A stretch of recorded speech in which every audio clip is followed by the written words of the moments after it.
আজকে ছিল সানডে আর আমি বাবার বাড়ি এসেছিলাম পরশুদিন। আর কাল রাত্রে হয়েছিল প্রচুর ঝড় আর তার সঙ্গে বৃষ্টি।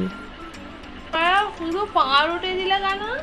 আর তাও তো পোড়া দিকটা দেছো। ও ঠিক এমনটাই করে। আমি খাবো না করছি ডিম টোস্টটা, ও তাও আমার গালের মধ্যে জোর করে দিয়ে দিল। আর তার সঙ্গে ওই দুষ্টুমিটা তো ও সবসময়ই করতে থাকে। আর মা সকালবেলায় চা বিস্কুট মুড়ি সিঙ্গারা এইসব করে দিয়েছিল, খেয়েছি।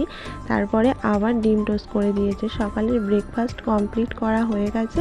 আর কাল রাত্রেবেলায় অনেক আম পড়েছিল, মা সেই আমগুলো কেটে দিচ্ছিল। আমি কাটছিলাম, আমি ঠিক পারছিলাম না বলে মা আবার কেটে দিল।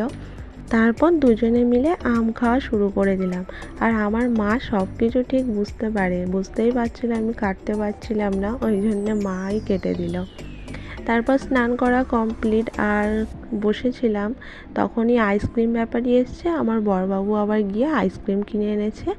মা বাপি আমি আর বড়বাবু চারজনে মিলে আইসক্রিম খেয়ে নিলাম। তারপরে বাপি মা আর বড়বাবু তিনজনে মিলে আম পাড়ছিল।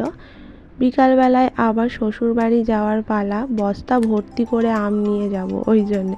না একদমই না, অতটা নিয়ে যাওয়া পসিবল নয়। আম পাড়া কমপ্লিট, আমরা লাঞ্চেও বসে গিয়েছি। আজকের লাঞ্চের মেনু ছিল এগুলো। বাপি আর মা ভীষণ টেস্টি রান্না করেছিল, অনেক দিন পরে খাচ্ছি তো বেশ ভালো লাগছিল। আর এই যে বিকাল হয়ে গেছে আর আমার দাদু এসছে, দাদু লাউর দানা এনেছে, মাকে দিচ্ছিল, সেটাই দেখাচ্ছিলাম। এটা আমার দিদা।